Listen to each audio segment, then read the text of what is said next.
பக்சிங் அவர்களின் ஊழியத்திலிருந்து விடாய்த்தவனுக்கு ஏற்ற வார்த்தைகள். ஜூலை மாதம் 14ஆம் தேதி.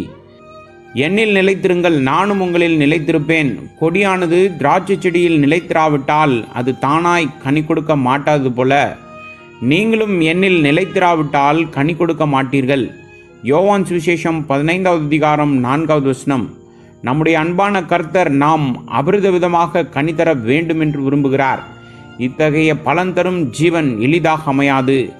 நாம் ஆவிக்குரிய ரீதியில் அதிக கனிகளை தர நீங்கள் தேவனுடைய இருதயத்திற்கு அருகில் இருக்க வேண்டும். அவரில் நிலைத்திருப்பதன் மூலம் நாம் அதிக கனியை தரலாம். யோவான் சுவிசேஷம் 15வது அதிகாரம் 4வது வசனம்.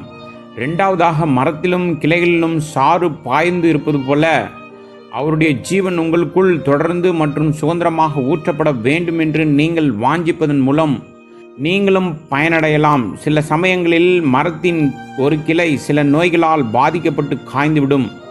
கர்த்தராகிய இயேசு கிறிஸ்துவின் ஜீவன் உங்களுக்குள் தாராளமாகவும் ஏராளமாகவும் பாய்கிறதா என்பதை உறுதிப்படுத்திக் கொள்ளுங்கள்.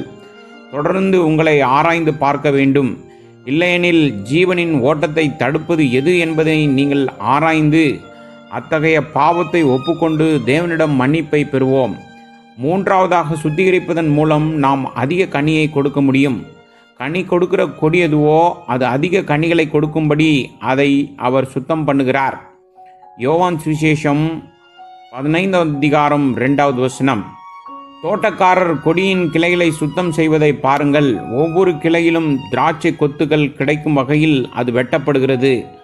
லண்டனுக்கு அருகில் உள்ள ஹாமில்டன் அரண்மனையில் 200 ஆண்டுகளுக்கு முன்பு ஒரு கொடி நாட்டப்பட்டது.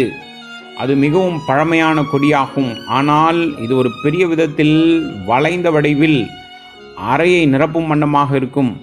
அதை பார்க்க அற்புதமாக இருக்கும். அது காய்க்க தொடங்கும் போது ஆயிரக்கணக்கான கொத்துக்களை அதில் காணலாம். 200 ஆண்டுகளாக அது மிகவும் கவனமாக சுத்திகரிக்கப்படுவதால் இப்படியாக அது பலன் தருகிறது. கனி கொடுக்க நாம் கத்தரித்து சுத்திகரிக்கப்பட வேண்டும் என்று நம் ஆண்டவர் சொல்கிறார். ஒரு கவனமான தோட்டக்காரருக்கு மட்டுமே எவ்வாறு சுத்தம் செய்வது மற்றும் சுத்திகரிக்க வேண்டும் என்பது தெரியும். அதனால்தான் தேவன் வேதனையான துக்கங்களையும் சோதனைகளையும் அனுமதிக்கிறார். நம்மை தண்டிக்க அல்ல, அதிக கனி தரும்படியாக அவர் செய்கிறார்.